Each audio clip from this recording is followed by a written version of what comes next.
ada satu orang ahli ibadah dengan cinta yang begitu besar kepada Rasulullah sallallahu alaihi wasallam. Setiap hari dia salawat. Tatkala beliau sedang ziarah ke makam Nabi, beliau sedang membaca maulid. Ada salah satu orang di belakangnya mendengar, begitu selesai diajak makan di rumahnya. Tuan, saya undang makan di rumah saya, boleh? Boleh. Alhamdulillah, dibawalah sampai ke rumah. Begitu sampai di rumah, ternyata bukan dikasih makan, tangan diikat, lidahnya dipotong. Kenapa? Saking bencinya karena orang tersebut terlalu menyanjung dan mengagungkan Nabi Muhammad SAW.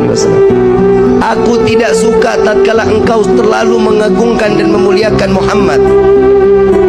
Karena Nabi Muhammad adalah bukan seorang Tuhan yang wajib kita muliakan dan kita agungkan.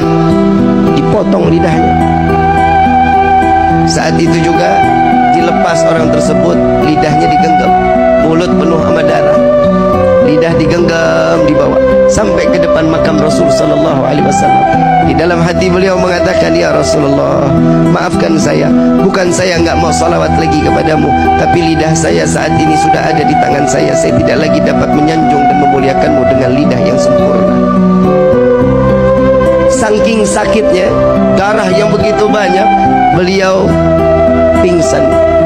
Di dalam pingsannya, beliau didatangi sesosok manusia yang tatkala beliau mengatakan, wahai hamba Allah, wahai hamba Allah, ketahuilah aku Muhammad yang saat ini datang menjengukmu.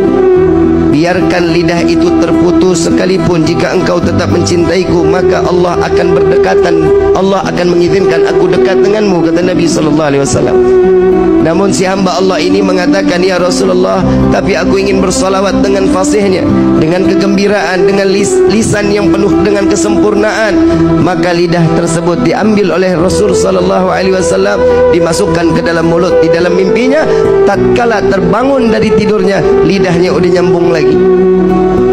Di dalam mimpi Nabi memberikan manfaat kepada orang para pecinta Rasul SAW, sehingga seterusnya beliau terus dapat bersolawat kepada Nabi Muhammad SAW. Begitu tahun berikutnya beliau ziarah ke makam Nabi.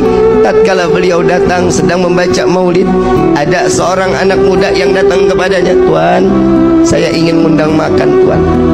Sekiranya Tuan sudi untuk ikut dan saya menjamu Tuan, marhaba, ahlan wa sahlan. Gak ada sedikit kesultanan. Lalu dibawalah oleh anak muda tersebut lewat gang yang sama, lewat jalan yang sama, ingin masuk ke dalam rumah yang sama.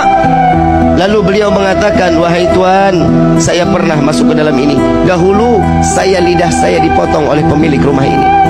Apakah engkau juga ingin memotong lidahku, kata orang tersebut. Tidak, wahai hamba Allah, aku mengajakmu untuk mencicipi dari rezeki yang apa ada di saat ini. Beliau masuk ke dalam rumah. Tatkala makanan sudah disediakan, makannya sudah selesai, dikeluarkan kandang yang begitu besar, hadirin. Kandang begitu besar, begitu dilihat di dalam ada monyet yang gedenya luar biasa. Lalu ditanya, ini apa ini? Tuan, ingat dahulu engkau bilang engkau pernah dipotong lisanmu, engkau pernah dipotong lidahmu oleh ayahku.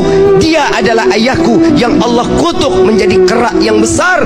Maka wahai Tuan, maafkan ayahku, biarkan dia kembali dalam keadaan wujud yang sempurna. Maka hamba Allah ini mengangkat kedua belah tangan, ya Allah, aku maafkan orang tersebut yang telah membenciku dan membenci Nabi Muhammad SAW. Maka Allah rubah beliau dalam keadaan sempurna manusia tersebut, maka mati dalam keadaan membenci Rasulullah SAW.